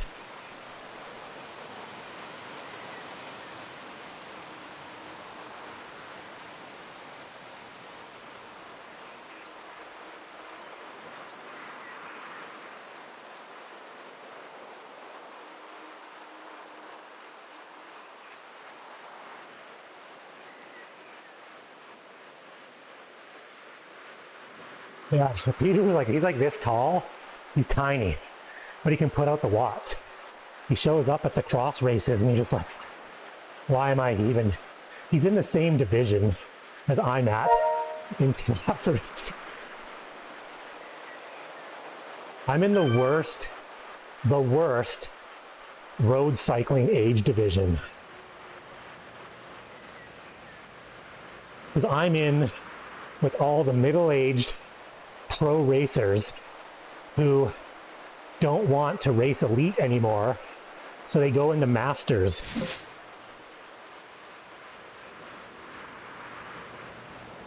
I show up to the cross races and it's like, yeah, I'm racing with BK, I'm racing with like X national age group winners. Peter Moog, back in the day, he's a Canadian age group national cross winner. So I'm in this category in cross racing with all these dudes that are so fast.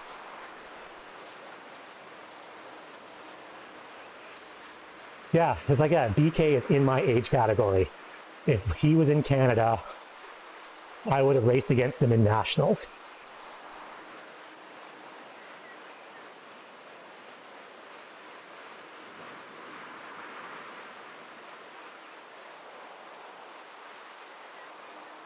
Peter Moog, Jamie Dumper, John Vanderveen, all these guys are local to me and they're all AA+.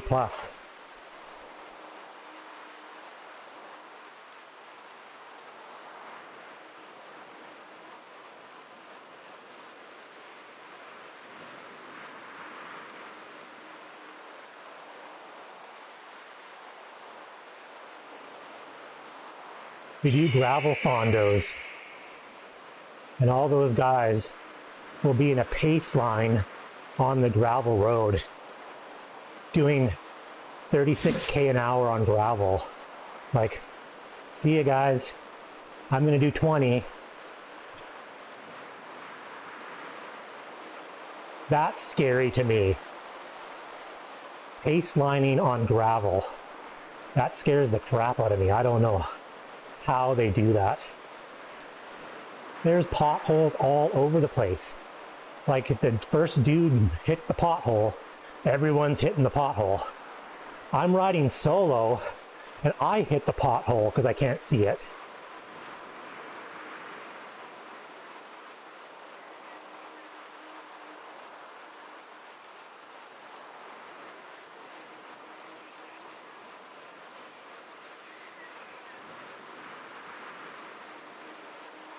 Right. Wait.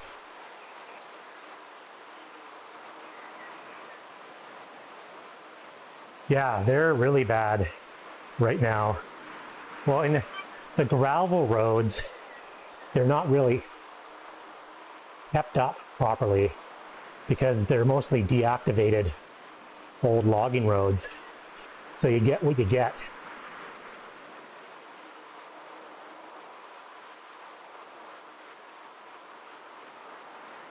If you stick to the main lines, they're graded on a regular basis, so they're pretty good, but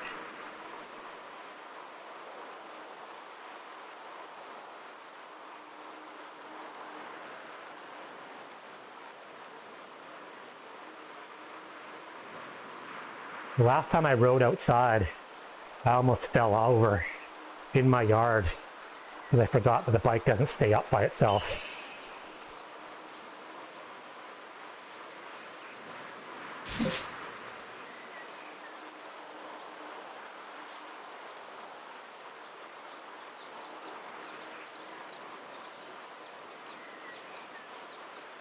Come on, heart rate.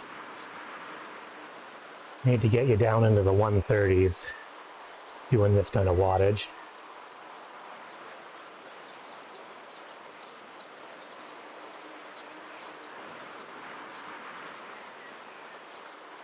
When did I hit my target? Nope, not yet.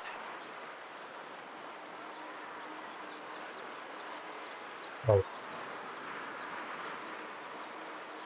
Close, but not quite yet.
This one is called Moneytalks.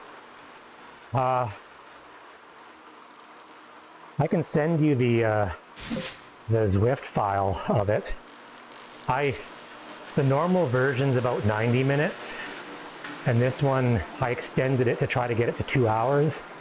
But for the part of the training plan that I'm in, this workout ticks all the proper boxes.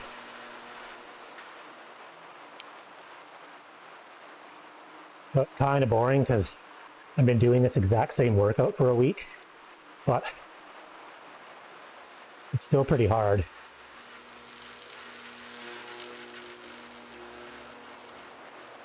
Yeah, I'm in the build phase of the workout plan. I think I got about 3 more weeks. And during the build phase, it slowly increases your harder efforts.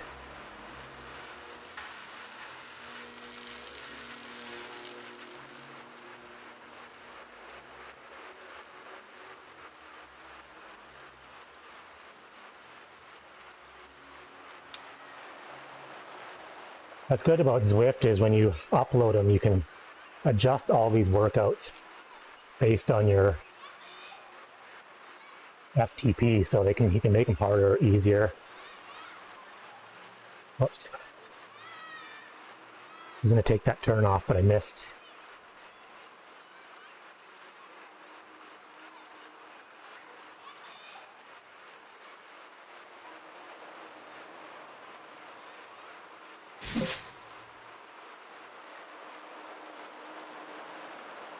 Yeah, I love the Magic Roads. I've uploaded our time trial course. We can ride it through the winter. Uploaded our crit course.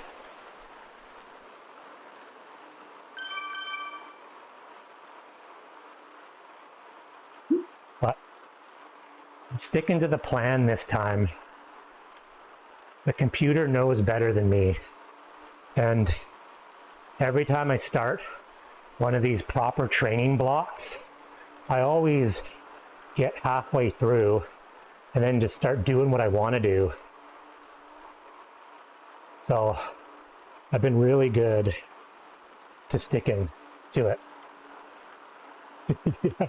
What does the computer say?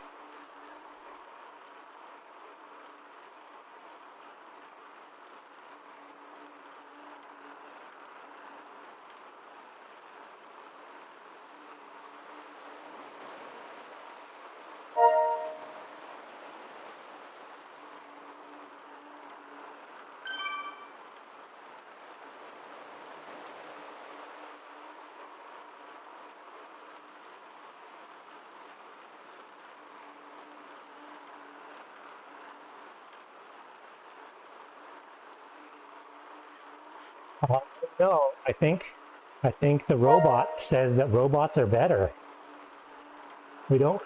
Robots don't make careless mistakes.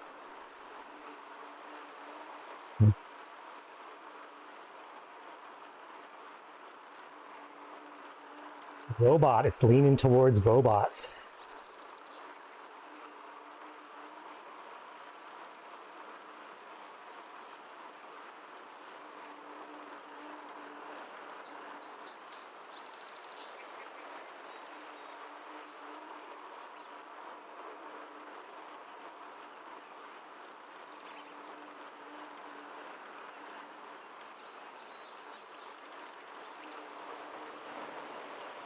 Oh, I missed that turn. I didn't want to go this way. Oh, I only got 3.5 minutes.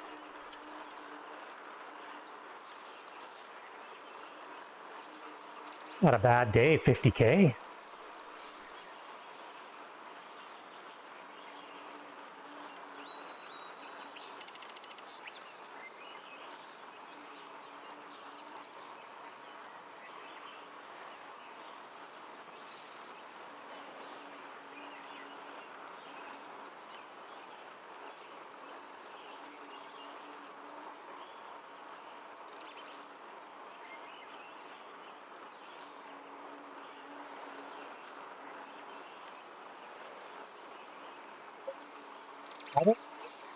Kind of a mix. There's like dinosaurs, and then there's a bear.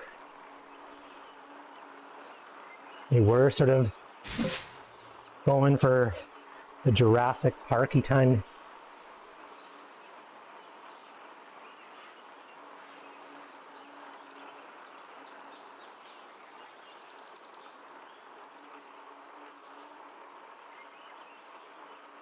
The cool down is the hardest part of this workout, of all these workouts. You just want to get off the bike, and the watts keep getting less and less.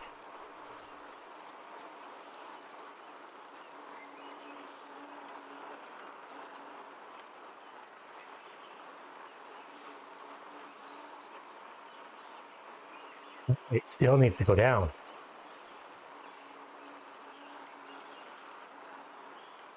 Shouldn't be in the 140s.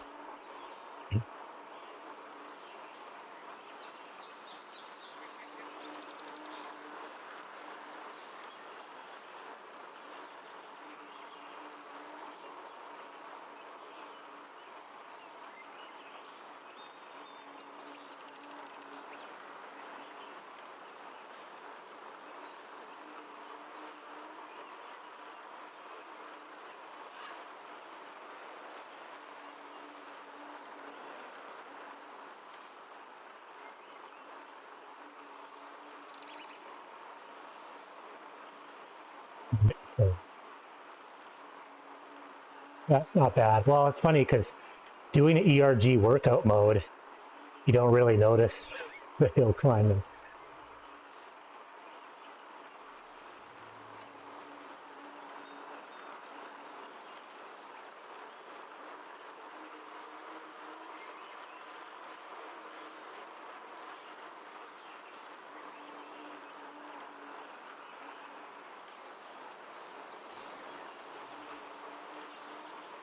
I'm trying to extend the time in the saddle because it's funny, as much as most of the rides I do are Fondo type rides, you're on the bike for 4 hours.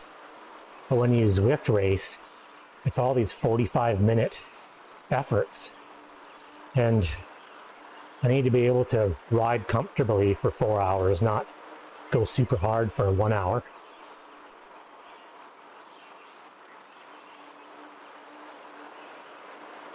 But these shorts are done.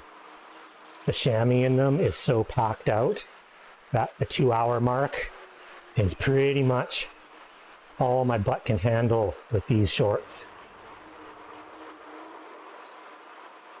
Oh, done. Done. Let's go and say hi to Finite. I bet he's on.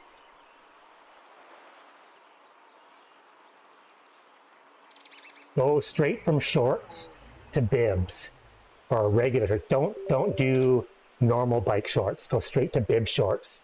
They're like the best. They're like the next step to awesome. Yeah, thanks for stopping.